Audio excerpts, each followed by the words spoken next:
একমাত্র তাদের হাজারি স্বতন্ত্র ইবতেদায়ী মাদ্রাসা জাতীয়করণ বাস্তবায়ন করতে হবে। আজ দীর্ঘ 5টি মাস চলে গেছে, কিন্তু আপনাদের কানে কোনো পানি যাচ্ছে না। আপনারা এই স্বতন্ত্র ইবতেদায়ী মাদ্রাসা জাতীয়করণ বাস্তবায়ন করতেছেন না। আমি আপনাদেরকে খুব অনুরোধের সুরে বলতে চাই, আপনারা অনতিবিলম্বে আমাদের স্বতন্ত্র ইবতেদায়ী মাদ্রাসা জাতীয়করণ করেন। দীর্ঘ 40টি বছর আমরা বিনা বেতনে আমরা দায়িত্ব পালন করে আসতেছি।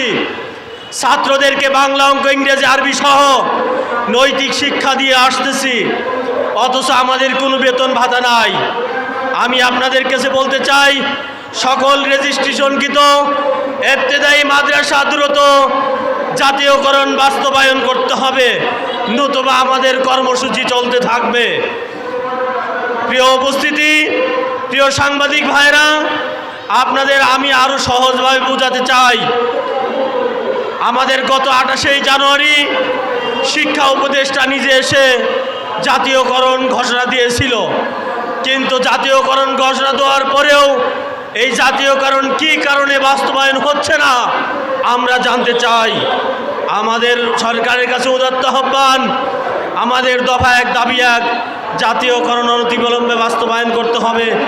এই আহ্বান জানিয়েই আমি আমার কথা শেষ করছি। আসসালামু আলাইকুম ওয়া রাহমাতুল্লাহ।